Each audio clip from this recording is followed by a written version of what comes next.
Subscribe कीजिए हमारे channel exam मंथन 24/7 को और बेल आइकन दबाना ना भूलें, जिससे आपको हमारी सभी वीडियोस की नोटिफिकेशन मिलती रहे। हेलो स्टूडेंट्स, मैं विकास आप सभी का एग्जाम मंथन 24/7 यूट्यूब चैनल पर स्वागत करता हूं। देखिए, हम मंडे और ट्यूसडे को पढ़ रहे हैं ज्योग्राफी, और उससे अगले दिन हम पढ़ रहे हैं 2 दिन जो पढ़ेंगे वो पढ़ेंगे हिस्ट्री, जैसा कि आज हमारा पहला दिन है हिस्ट्री का, और कल भी हम हिस्ट्री पढ़ेंगे। और लास्ट के 2 दिन होंगे, यानी हमारा फ्राइडे और सैटरडे, उस दिन हम पढ़ेंगे पॉलिटी। ठीक है, ताकि आपके 3 सब्जेक्ट चलते रहें। और जो संडे होगा उस दिन हम करेंगे मास्टर क्लास, जिसमें हम साइंस पढ़ेंगे, ताकि आपकी साइंस भी चलती रहे संडे टू संडे। ठीक है, उसमें मैं लगभग 3 या 4 दिन का मटेरियल एक वीडियो में करा देता हूं, जिससे कि आपको इधर उधर भागना ना पड़े, सभी सब्जेक्ट आपको इसी चैनल पर मिलते रहें। ठीक है, तो आज हम पढ़ने वाले हैं क्या? आज हम हिस्ट्री पढ़ने वाले हैं। इससे पहले हमने युद्ध को कंप्लीट कर लिया था एंशिएंट इंडिया के अंतर्गत। जो आज का हमारा टॉपिक है वो है बौद्ध धर्म। ठीक है, और कल हम पढ़ लेंगे जैन धर्म, और इसी प्रकार हम हिस्ट्री को भी कंप्लीट करते रहेंगे हफ्ते में 2 दिन पढ़ के। ठीक है, ताकि एग्जाम आए तब तक आपकी हिस्ट्री, पॉलिटी, ज्योग्राफी, ये सभी सब्जेक्ट आपके जीएस में कवर हो जाएं, और साथ ही साथ आपका मैथ भी चलता रहे। ठीक, आज रात को डेली मेरी 10 बजे अब लाइव आया करूंगा। अभी तो ये रिकॉर्डेड लाइव है, लेकिन जो मैं 10 बजे आऊंगा वो मैं लाइव आऊंगा। तो आपका काम होगा 10 बजे लाइव आना रात को, जिससे क्या होगा, हम प्रीवियस ईयर क्वेश्चन करेंगे। उस प्रीवियस ईयर क्वेश्चन से आप में एक कॉन्फिडेंस डेवलप होगा एग्जाम के लिए। देखिए, हम कॉन्सेप्ट पढ़ते रहेंगे डेली, और जो 10 बजे क्लास होगी उसके अंतर्गत हम पढ़ेंगे क्या, लीनियर क्वेश्चन होंगे जो कि प्रीवियस ईयर एग्जामों में पूछे गए हैं, जैसे कि एसएससी, एनटीपीसी, ग्रुप डी, और भी जितने एग्जाम होते हैं हमारे स्टेट पीएससी, जितने भी हमारे एग्जाम होते हैं सभी में वो क्वेश्चन पूछे गए हैं। तो उन्हें भी हम साथ ही साथ करते रहेंगे, ताकि हमारी प्रिपरेशन एक सही वे में चलती रहे। ठीक है, तो आपका काम रहेगा रात को 10 बजे जरूर लाइव आना, ताकि आप अपने डाउट पूछ सकें, आप कमेंट में अपने आंसर लिख सकें, आपकी प्रैक्टिस हो, साथ ही साथ आप अपने आप को ये देख सकें कि आपकी तैयारी कितनी है एग्जाम के लिए। ठीक है, 10 बजे लाइव आना है और डेली इसी प्रकार पढ़ते रहना है। ठीक है, तो आज और कल हम क्या करेंगे, हिस्ट्री करेंगे। उसके 2 दिन हम क्या करेंगे, पॉलिटी। फिर मंडे से हम क्या करेंगे, फिर मंडे से हम फिर से ज्योग्राफी की 2 क्लास लेंगे। ठीक है, तो आज हिस्ट्री की क्लास है, जिसके अंतर्गत हम पढ़ने वाले हैं बौद्ध धर्म। तो आइए आज की क्लास शुरू करते हैं। बौद्ध धर्म में सबसे पहले तो हम पढ़ेंगे कि गौतम बुद्ध। देखिए, बौद्ध धर्म में हमें गौतम बुद्ध के बारे में ही पढ़ना है, क्योंकि गौतम बुद्ध ने ही जो हमारा बौद्ध धर्म का उसका प्रचार प्रसार किया, ना कि भारत, बल्कि चीन, अमेरिका, कंबोडिया, इन देशों में भी बौद्ध धर्म का बहुत ज्यादा विकास हुआ। अगर देखा जाए कि किसी धर्म का सर्वाधिक विकास, किसी धर्म का प्रचार प्रसार सर्वाधिक हुआ, तो वो हमारा बौद्ध धर्म ही था। सर्वाधिक प्रचार प्रसार किसी का हुआ तो वो हमारा बौद्ध धर्म ही था। और किसके समय में हुआ, तो वो हुआ हमारा गौतम बुद्ध के समय में। इसीलिए यदि हम बात करते हैं कि हम बौद्ध धर्म पढ़ने वाले हैं, तो सीधे सीधे शब्दों में हमारा कहने का मतलब ये होता है कि हम गौतम बुद्ध के बारे में पढ़ने वाले हैं, क्योंकि उनके समय में ही सर्वाधिक विकास हुआ बौद्ध धर्म का। तो आइए गौतम बुद्ध से शुरू करते हैं। सबसे पहले तो हम यही देखते हैं इनका जन्म कब हुआ था। तो इनका जन्म 563 बीसी यानी 563 बीसी में हुआ था। और कहां पर हुआ था, तो कपिलवस्तु लुम्बिनी में, नेपाल। ठीक है ना, कपिलवस्तु लुम्बिनी नेपाल में इनका जन्म हुआ था। और इनका नाम क्या था, तो इनका वास्तविक नाम सिद्धार्थ था। क्या था, सिद्धार्थ था। जब इन्हें ज्ञान की प्राप्ति हुई तब इन्हें गौतम बुद्ध कहा गया। ठीक है, उससे पहले इनका नाम क्या था, उससे पहले इनका नाम था सिद्धार्थ। ठीक है, ज्ञान की प्राप्ति हुई, वैसे इनका नाम पड़ गया गौतम बुद्ध। नेक्स्ट हम बात करें पिता कौन थे, तो पिता का नाम था शुद्धोधन और माता थी महामाया। ठीक है, पिता का नाम शुद्धोधना और मां का नाम था महामाया। यदि बात करें इनकी मौसी की, तो मौसी का नाम था प्रजापति गौतमी। देखिए, इनकी मां खत्म हो गई थी, तो इनकी जो मौसी थी, इन्होंने ही इन्हें पाला था। किसे, गौतम बुद्ध या फिर सिद्धार्थ को किसने पाला था, तो इनकी मौसी थी, जिनका नाम था प्रजापति गौतमी। प्रजापति गौतमी का पूरा पूरा हाथ रहा इनकी परवरिश पर, गौतम बुद्ध की परवरिश पर। इसीलिए हम प्रजापति गौतमी को भी साथ पढ़ते हैं। ठीक है, उनके मां के बराबर दर्जा देते हैं प्रजापति गौतमी को, क्योंकि उनकी मां की तरह ही देखभाल गौतम बुद्ध की यदि किसी ने की, तो उनकी मौसी प्रजापति गौतमी थी। ठीक है, नेक्स्ट बात करते हैं इनकी पत्नी कौन थी, तो इनकी पत्नी का नाम था यशोधरा। ठीक है, यशोधरा। लेकिन इनकी पत्नी के अन्य नामों से भी जाना जाता है। एग्जाम में यशोधरा ना देके इनके 3 नाम और है। कौन कौन से, बिंबा, गोपा और भद्दकच्छना। ठीक है ना, बिंबा, गोपा और भद्दकच्छना। डायरेक्ट क्वेश्चन पूछा जाए कि गौतम बुद्ध की पत्नी का क्या नाम था, तो ऑप्शन में या तो यशोधरा मिलेगा, या फिर यह पूछा जाए कि गौतम बुद्ध की पत्नी का क्या नाम नहीं था, तो आपको 3 ऑप्शन जरूर देखने को मिलेंगे। कौन कौन से? गोपा, ठीक है, गोपा, बिंबा और भद्द कच्छना, ठीक है, ये 3 नाम जरूर देखने को मिलेंगे। तो आपको मुख्य रूप से 4 नाम याद रखने हैं गौतम बुद्ध की पत्नी के। कौन कौन से? सबसे पहला तो यशोधरा, फिर गोपा, ठीक है, फिर बिंबा और लास्ट में भद्द कच्छना, ठीक। यदि बात करें इनके पुत्र की तो इनके पुत्र का नाम था राहुल, ठीक है, क्या नाम था? राहुल। यदि बात करें चचेरे भाई की तो चचेरे भाई का नाम था यज्ञदत्त, ठीक है, यज्ञदत्त। एक और चीज आती है कि 2 व्यक्ति हुए, कौन, क्या नाम था उनका? उनका नाम था कालदेवल और कौंडिन्य। कालदेवल और कौंडिन्य ने एक भविष्यवाणी की थी कि ये व्यक्ति यानी सिद्धार्थ यानी हमारे गौतम बुद्ध, कि गौतम बुद्ध या तो बहुत बड़े ज्ञानी बनेंगे, या तो बहुत बड़े ब्राह्मण बनेंगे, या बहुत बड़े राजा बनेंगे, ठीक है। जो हमारे कौन? कालदेवल और कौंडिन्य थे, उन्होंने एक भविष्यवाणी की थी, या तो गौतम बुद्ध बहुत बड़े ज्ञानी यानी बहुत बड़े ब्राह्मण बनेंगे, बहुत बड़े सन्यासी बनेंगे, या बहुत बड़े राजा बनेंगे, ठीक है। तो क्या हुआ कि वो बहुत बड़े सन्यासी बने। तो ये क्वेश्चन एग्जाम में पूछा गया था कि किसने कहा था कि गौतम बुद्ध बहुत बड़े सन्यासी बनेंगे, किसने भविष्यवाणी की थी, कि वो 2 व्यक्ति कौन थे? तो वो थे हमारे कौन? कौंडिन्य और कालदेवल। आपको 2 नाम याद रखने हैं। नेक्स्ट हम देखते हैं, उसके बाद इन्होंने जो दृश्य देखे, इन्होंने एक बीमार व्यक्ति देखा, एक सन्यासी देखा, ठीक है, एक मृतक को देखा, ठीक। तो इन्होंने इन व्यक्तियों को देखा तो इनका जी घबराया देख के कि आदमी जिंदगी में क्या किया, वो आया, मर गया, वो बीमार झेल रहा है, मतलब बीमारियां झेल रहा है, ठीक है ना, घर की परेशानियां झेल रहा है, और एंड में क्या हुआ? एंड में उसे लोग मरा हुआ लेकर जा रहे हैं, उसने क्या कमाया जिंदगी भर? तो इसी को देखते हुए गौतम बुद्ध ने निर्णय लिया कि मैं गृह त्याग करूंगा, मैं गृह त्याग करके तपस्या करूंगा, ठीक है, मैं इस गृह जीवन से छोड़कर तपस्या करूंगा और लोगों को ज्ञान दूंगा यानी उपदेश दूंगा कि ये जो आप सांसारिक जीवन में फंसे हुए हैं इससे मुक्त हो जाइए, आपका जो जीवन है उसे तपस्या और बलिदान और दूसरों की सहायता में लगाइए, क्योंकि एक दिन ऐसा ही आना है जिस दिन आप उसी तरह बीमार होगे, ठीक है, चाहे कितना ही बड़ा राजा हो वो भी बीमार होगा, उसकी भी मृत्यु होगी और उसे भी लोग उसी तरह लेके जाएंगे जैसे कि एक भिखारी को लेकर जाते हैं मरने के बाद, ठीक है। तो क्या फर्क रहा एक भिखारी और एक राजा में? पूरी जिंदगी भर मेहनत की और उसके बाद मर गया और उसे लेकर चले गए, ठीक है। इसी को देखते हुए गौतम बुद्ध ने निर्णय लिया कि मैं गृह त्याग करूंगा और गृह त्याग के बाद तपस्या करूंगा, जो मुझे ज्ञान की प्राप्ति होगी उस ज्ञान को मैं लोगों तक पहुंचाऊंगा और एक संदेश दूंगा कि आप भी लोगों की सहायता कीजिए, ना कि एक राजा बनने और एक बहुत बड़ा आदमी बनने की इच्छा रखिए, क्योंकि अंत सबका एक जैसा होना है, ठीक है।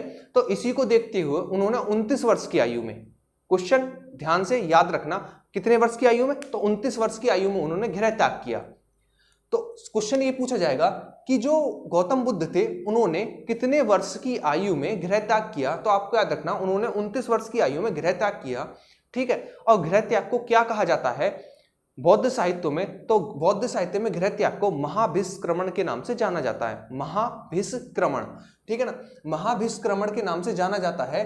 किसको? गृह त्याग, जो गौतम बुद्ध ने गृह त्याग किया था उसे बौद्ध साहित्य में महाभिष्क्रमण के नाम से जाना जाता है, ठीक है। और कितनी उम्र में किया था? तो 29 वर्ष की उम्र में इन्होंने गृह त्याग किया था। उसके बाद हम बात करते हैं गृह त्याग के बाद भैया ये एक गुरु के पास पहुंचे, एक तरीके से समझ लीजिए ट्यूशन लेने पहुंचे। सीधी सी बात है कि अगर ज्ञान की प्राप्ति करनी है तो कोई गुरु भी होना चाहिए, एक गुरु को मानकर ही किसी चीज की प्राप्ति की जा सकती है, ठीक है। और खासकर जब ज्ञान की प्राप्ति करनी हो तो गुरु भी कोई बनाना पड़ेगा। तो सबसे पहले ट्यूशन लेने जो गए वो गए किसके पास? हमारे जो इनके जो प्रथम गुरु थे वो थे अलार कलाम, ठीक है ना, अलार कलाम के पास ही पहुंचे जो कि सांख्य दर्शन के गुरु थे, ठीक है, सांख्य दर्शन के गुरु थे। उन्हें भैया ट्यूशन अच्छा नहीं लगा, वो अपने दूसरे गुरु के पास आए, ट्यूशन छोड़ दिया, ठीक है, वो अपने दूसरे गुरु के पास आए। दूसरे गुरु का नाम था रुद्रक रामपुत्र। क्या नाम था? रुद्रक रामपुत्र, जो कि राजगृह में रहते थे। वो वहां पहुंचे और इन्होंने यहीं पर ज्ञान की प्राप्ति की, यहीं पर ज्ञान की प्राप्ति की। और ये योग दर्शन के गुरु थे। किसके? योग दर्शन के गुरु थे। कौन? रुद्रक रामपुत्र, ठीक है, जो कि हमारे कहां पर रहते थे? राजगृह में रहते थे। और ये बात करें अलार कलाम की तो वो थे हमारे सांख्य दर्शन के गुरु थे, लेकिन ये रहते थे वैशाली में, ठीक है। तो क्वेश्चन यहां से ये बनता है कि जो प्रथम गुरु थे गौतम बुद्ध के वो कौन थे? तो वो थे अलार कलाम, जो कि किसके गुरु थे? सांख्य दर्शन के गुरु थे। कहां पर रहते थे? तो वैशाली में रहते थे, बात करें इन्हें ज्ञान की प्राप्ति किस गुरु के अंडर में हुई, तो इन्हें ज्ञान की जो प्राप्ति हुई वो ही रुद्रक राम पुत्र के अंडर में, जो कि राजगृह में रहते थे और योग दर्शन के गुरु थे। किसके? योग दर्शन के गुरु थे। तो ये चीजें आपको याद रखनी है। इससे उसके बाद 6 वर्षों तक इन्होंने कठिन तपस्या की। कितने वर्षों तक? 6 वर्षों तक इन्होंने कठिन तपस्या की और 6 वर्षों के बाद इन्हें ज्ञान की प्राप्ति हुई। तो मैंने आपको बताया था इन्होंने घर कब छोड़ा था, तो 29 वर्ष की आयु में इन्होंने घर छोड़ा था और 6 वर्ष इन्होंने तपस्या में लगाए। तो उम्र कितनी हो गई? तो 35 वर्ष उम्र हो गई। तो इन्हें 35 वर्ष की उम्र में ज्ञान की प्राप्ति हुई। कितने वर्ष की उम्र में? 35 वर्ष की उम्र में इन्हें ज्ञान की प्राप्ति हुई, जिसे बौद्ध साहित्य में क्या कहा जाता है? जिसे बौद्ध साहित्य में, सबसे पहले तो ये समझिए कि इन्हें ज्ञान की प्राप्ति हुई थी वो कहां पर हुई थी। तो इन्हें ज्ञान की प्राप्ति जो हुई थी वो बौद्ध गया में हुई थी, गया में हुई थी। लेकिन जब ज्ञान की प्राप्ति हुई तो उस स्थान का नाम बौद्ध गया पड़ गया। क्या पड़ गया? बौद्ध गया पड़ गया। और किस नदी के तट पर हुई थी? तो निरंजना नदी के तट पर हुई थी। और किस वृक्ष के नीचे हुई थी? तो पीपल के वृक्ष के नीचे हुई थी। पीपल के वृक्ष के नीचे हुई थी। ठीक है। उसके बाद बौद्ध साहित्य में जो ज्ञान की प्राप्ति होती है उसे संबोधि कहा जाता है। क्या कहा जाता है? संबोधि। ठीक है। तो गौतम बुद्ध ने 29 वर्ष की आयु में अपना घर छोड़ा, 6 वर्ष उन्हें तपस्या की और किस गुरु के अंडर में उन्हें ज्ञान की प्राप्ति हुई? तो रुद्रक राम पुत्र, जो कि हमारे राजगृह में रहते थे और योग दर्शन के गुरु थे, उनके अंडर में ज्ञान की प्राप्ति हुई। और कहां पर हुई? तो गया नामक स्थान पर हुई। जब गया नामक स्थान पर इन्हें ज्ञान की प्राप्ति हुई तो उस स्थान का नाम बौद्ध गया पड़ा। और पीपल के वृक्ष के नीचे हुई ज्ञान की प्राप्ति के नाम, पीपल के वृक्ष का नाम पड़ा बोधि वृक्ष। और गौतम बुद्ध, जो हमारे बुद्ध थे, उनका नाम पड़ा गौतम बुद्ध। ठीक है। और किस नदी के तट पर हुआ था? तो निरंजना नदी के तट पर इन्हें ज्ञान की प्राप्ति हुई थी। बौद्ध साहित्य में ज्ञान की प्राप्ति को संबोधि कहा जाता है। क्या कहा जाता है? संबोधि के नाम से जाना जाता है। ठीक है। नेक्स्ट हम चलते हैं, जब इन्हें ज्ञान की प्राप्ति हुई, देखिए ज्ञान की प्राप्ति में इनके साथ 5 और शिष्य थे। 5 और शिष्य थे इनके साथ ज्ञान की प्राप्ति में। लेकिन वही वाला हिसाब है कि आपके साथ 5 लोग ट्यूशन पढ़ने गए, लेकिन उन्हें ट्यूशन अच्छा नहीं लगा और वो छोड़कर आ गए। उन्हें ट्यूशन अच्छा नहीं लगा और जो छोड़कर आ गए, जब वो छोड़कर आ गए और बचे आपने अकेले उस टीचर से ट्यूशन पढ़ा और आप एक ब्रिलियंट स्टूडेंट बने। और ब्रिलियंट स्टूडेंट बनने के बाद आप सबसे पहले उन्हीं दोस्तों के पास गए जो ट्यूशन छोड़ के आए थे। क्यों गए? कि उन्हें दिखाने के लिए कि वो टीचर अच्छा था, बेटा तुमने गलती करी ट्यूशन छोड़ के। ठीक है। ये चीज दिखाने के लिए आप जाओगे। तो उसी प्रकार हुआ, जब ये ज्ञान की प्राप्ति के लिए रुद्रक राम पुत्र के पास गए थे, जो इनके गुरु थे दूसरे, तो इनके साथ 5 शिष्य और थे। इनके साथ 5 शिष्य और थे। जब वो 5 शिष्य हमारे इनके साथ पहुंचे कहां पर? ज्ञान की प्राप्ति के लिए, तो उन्हें अच्छा नहीं लगा ट्यूशन और वो छोड़कर आ गए। लेकिन गौतम बुद्ध ने नहीं छोड़ा और गौतम बुद्ध को वहीं पर ज्ञान की प्राप्ति हुई 6 वर्षों के बाद, यानी 35 वर्ष की उम्र में। जो उन्हें ज्ञान की प्राप्ति हुई, ज्ञान प्राप्ति के बाद वो सबसे पहले उन्होंने अपने उन्हीं दोस्तों को पकड़ा, आओ भाई अब मैं तुम्हें सिखाता हूं कि किस प्रकार मुझे अब मेरे गुरु ने ज्ञान दिया और तुम बहुत गलती करी तुमने वहां से छोड़कर ट्यूशन। ठीक है। वो कहां पर गए? तो सबसे पहले वो सारनाथ गए। कहां पर? सारनाथ। सारनाथ को अन्य 2 नामों से जाना जाता है, मृगदाब और ऋषिपत्तन। मृगदाब और ऋषिपत्तन। यानी ज्ञान प्राप्ति के बाद गौतम बुद्ध सबसे पहले पहुंचे कहां पर? सारनाथ, मृगदाब या ऋषिपत्तन। और कौन से किसके पास पहुंचे? तो अपने वही 5 स्टूडेंट अपने साथ के जो इनके साथ गए थे, उन्होंने, गौतम बुद्ध ने उन्हें ही सबसे पहले उन्हें ज्ञान दिया, उन 5 शिष्यों को। तो क्वेश्चन पूछा जाता है कि जो गौतम बुद्ध ने अपना प्रथम उपदेश दिया था, कहां पर दिया था? तो सारनाथ में दिया था, या फिर मृगदाब में दिया था, या फिर ऋषिपत्तन में दिया था। ठीक है। तीनों नाम हमारे सारनाथ के ही हैं। और किसको दिया था? तो अपने प्रथम 5 साथ के दोस्तों को, यानी स्टूडेंट्स को वो ज्ञान की प्राप्ति दी थी, जो वहां पर ट्यूशन छोड़कर आ गए थे। किससे? रुद्रक राम पुत्र के पास से। ठीक है। और जो इन्होंने प्रथम उपदेश दिया गौतम बुद्ध ने अपने 5 साथ के दोस्तों को, उसे जाना जाता है धर्म चक्र प्रवर्तन के नाम से। धर्म चक्र प्रवर्तन के नाम से जाना जाता है प्रथम उपदेश को। ठीक है।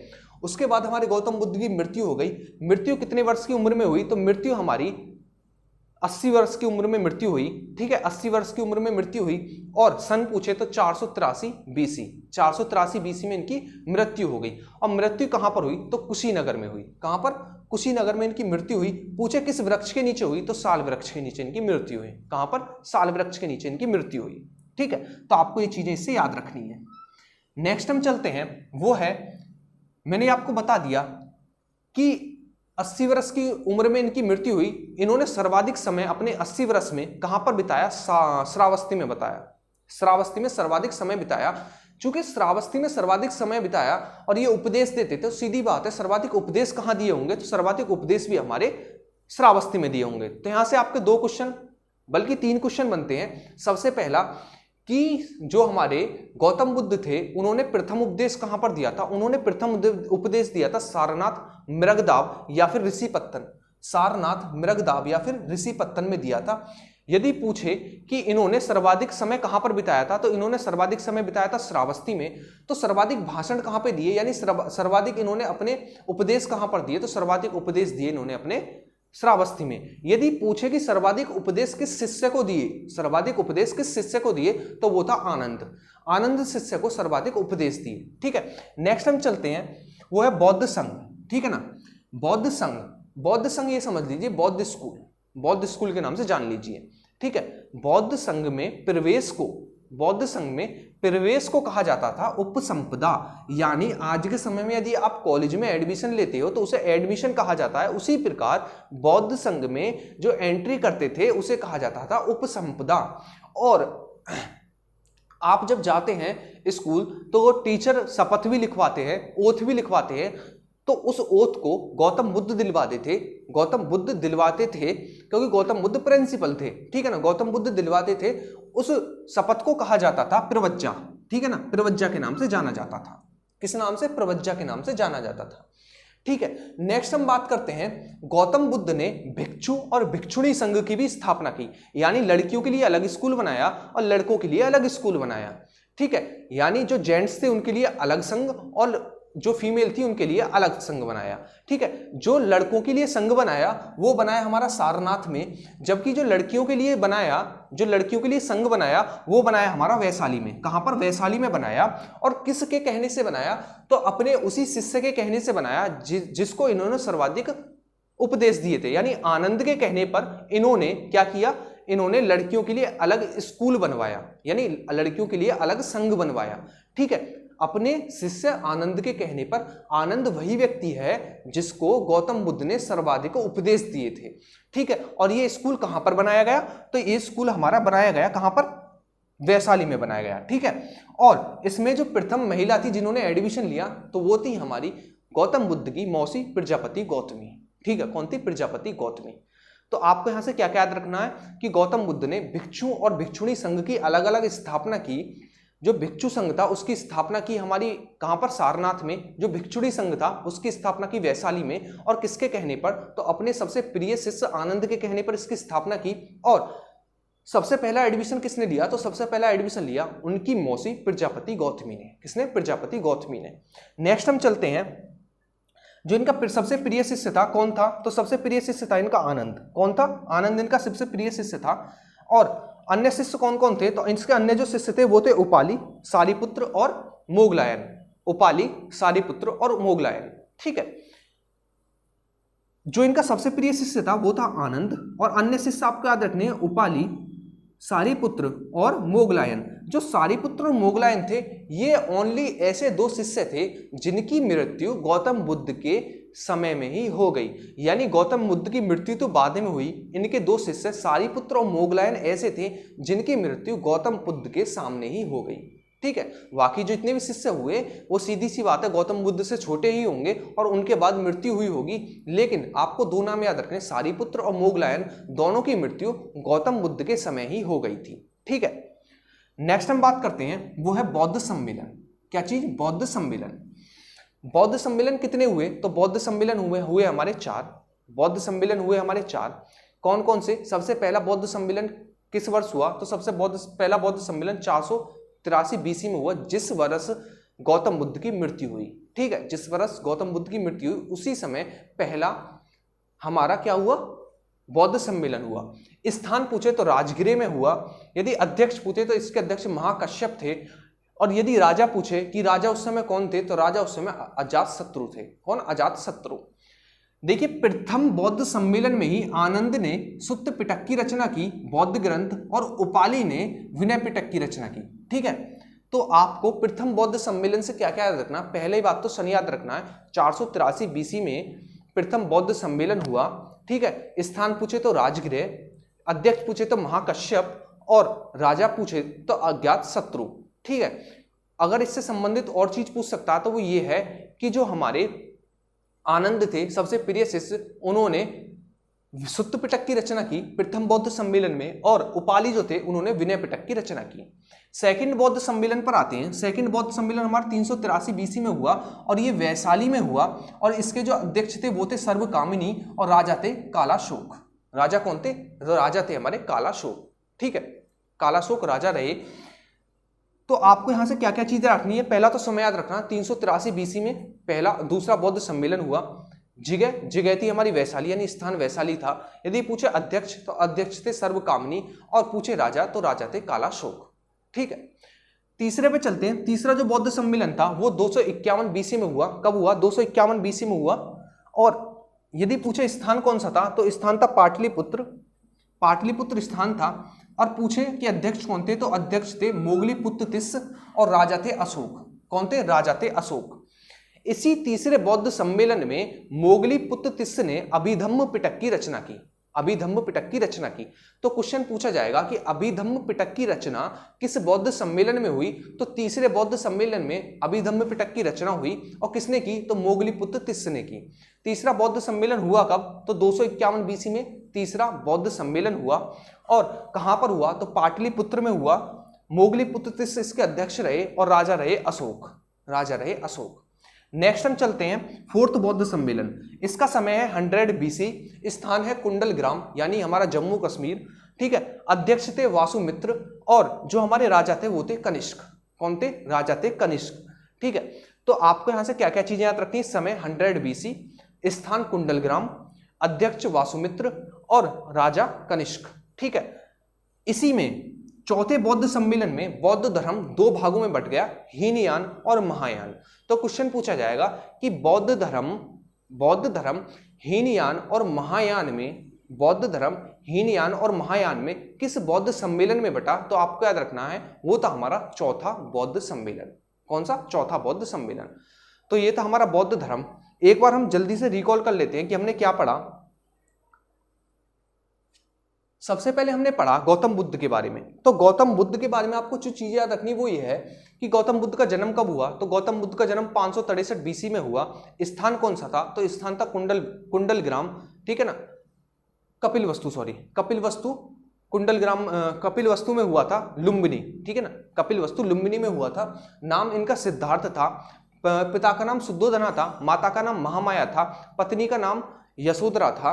ठीक है, और जो इनकी मौसी थी उनका नाम प्रजापति गौतमी था, पुत्र का नाम राहुल था, और इनकी पत्नी के आपको अन्य नाम याद रखने, बिंबा।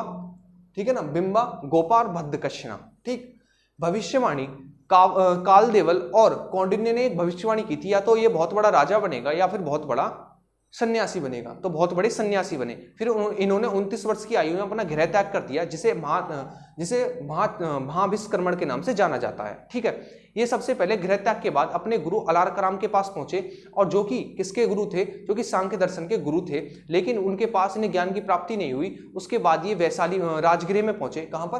राजगृह में पहुंचे, रुद्रक राम पुत्र के पास। इन्हें यहीं पर 6 वर्ष के बाद ज्ञान की प्राप्ति हुई, यानी 35 वर्ष की उम्र में इन्हें ज्ञान की प्राप्ति हुई। उसके बाद ये सीधे पहुंचे सारनाथ, मृगदाव या ऋषि पत्थन में, और सबसे पहले उपदेश अपने स्टूडेंट्स को दिया, अपने जो साथ के स्टूडेंट्स थे उन्हें दिया। ठीक है, तो सबसे पहला उपदेश कहां पर दिया? तो सबसे पहला उपदेश दिया सारनाथ, मृगदाव या ऋषि पत्थन में।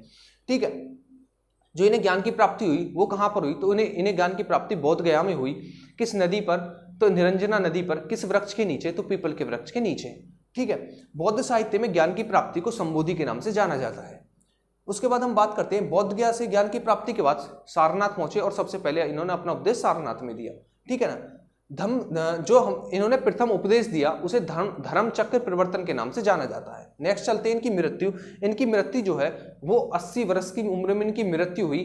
पूछे सन कब था? तो सन था 483 बीसी। स्थान था कुशीनगर, और नदी थी कौन सी? वृक्ष था साल वृक्ष। ठीक है ना, वृक्ष था साल वृक्ष। उसके बाद हम बात करते हैं 80 वर्ष की उम्र में इन्होंने सर्वाधिक समय श्रावस्ती में गुजारा। इसी कारण इन्होंने सर्वाधिक अपने उपदेश श्रावस्ती में दिए, और किसको दिए? तो अपने शिष्य आनंद को दिए। ठीक है, उसके बाद हमने बात की बौद्ध संघ पर। इन्होंने बौद्ध संघ में जो प्रवेश किया जाता था उसे उपसंपदा कहा जाता था, और जो शपथ लेते थे उसे प्रवज्जा के नाम से जाना जाता था। गौतम बुद्ध ने भिक्षु और भिक्षुणी संघ की स्थापना की। भिक्षु संघ की स्थापना इन्होंने कहां पर की? सारनाथ में की। और भिक्षुणी संघ की स्थापना इन्होंने वैशाली में की और अपने शिष्य आनंद के कहने पर की।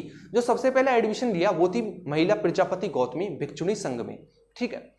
उसके बाद हमने बात की इनके जो सबसे प्रिय शिष्य थे वो थे आनंद। अन्य शिष्य आपको याद रखने हैं जैसे उपाली, ठीक है ना, उपाली, सारिपुत्र और मोगलायन। सारिपुत्र और मोगलायन दो ऐसे शिष्य थे जिनकी मृत्यु गौतम बुद्ध के समय में ही हो गई, ठीक।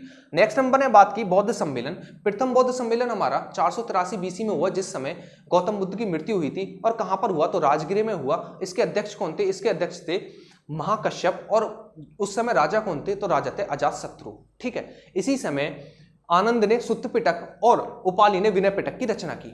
सेकंड बौद्ध सम्मेलन आपको याद रखना है 383 बीसी में हुआ था। और कहां पर हुआ था? तो वैशाली में हुआ था। और अध्यक्ष कौन थे? तो अध्यक्ष थे सर्वकामनी और राजा थे कालाशोक, ठीक है।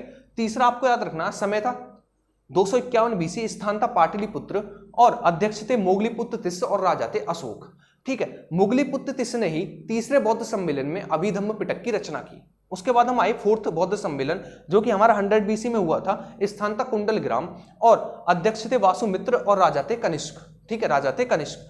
इसी समय चौथे बौद्ध सम्मेलन में ही बौद्ध धर्म दो भागों में बट गया, हीनयान और महायान। कहां पर? हीनयान और महायान में बट गया, ठीक है। तो ये था हमारा बौद्ध धर्म जो कि हमने बहुत अच्छे से डिटेल में पढ़ा। इसी प्रकार हम आने वाले टाइम में पढ़ते रहेंगे। जिसको प्रीवियस ईयर क्वेश्चन लगाने हैं, जो मैं पढ़ा रहा हूं वो क्वेश्चन लगाने हैं, तो वो रात को 10 बजे लाइव आकर मेरे साथ लगा सकते हैं। डिटेल में पढ़ेंगे। जिस तरीके से हम अब कॉन्सेप्ट पढ़ रहे हैं उसी तरीके से हम प्रीवियस ईयर क्वेश्चन भी पढ़ेंगे, डिटेल में पढ़ेंगे। तो आप 10 बजे लाइव आया करें जरूर, ठीक। जिसमें मैं लाइव आप डाउट भी पूछ सकते हैं। सबसे बड़ी बात यह है आप डाउट भी पूछ सकते हैं। आपके नोट से संबंधित डाउट, क्लास से संबंधित डाउट, जो भी डाउट है आप लाइव मुझसे पूछ सकते हैं, मैं तुरंत आपको बता दूंगा, ठीक है। तो आप लाइव आना रात को 10 बजे। नेक्स्ट क्लास में हम जैन धर्म को कंप्लीट कर लेंगे, फिर उसके बाद 2 दिन हम पॉलिटी पढ़ेंगे, फिर मंडे से हम फिर से ज्योग्राफी 2 दिन पढ़ेंगे, ठीक है।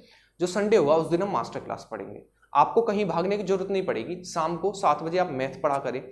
आपको किसी चैनल पर भागने की जरूरत नहीं पड़ेगी। आप आसानी से यहीं पर जीएस और मैथ को अच्छे से कवर करें डिटेल में, ठीक है। तो मिलेंगे नेक्स्ट वीडियो में। इसके नोट्स मैं तुरंत डाल दूंगा वीडियो के बाद, तो आप नोट्स डाउनलोड करके जरूर पढ़ लेना। जब तक आप अच्छे से रिवीजन कीजिए। मिलते हैं नेक्स्ट वीडियो में, तब तक के लिए थैंक यू।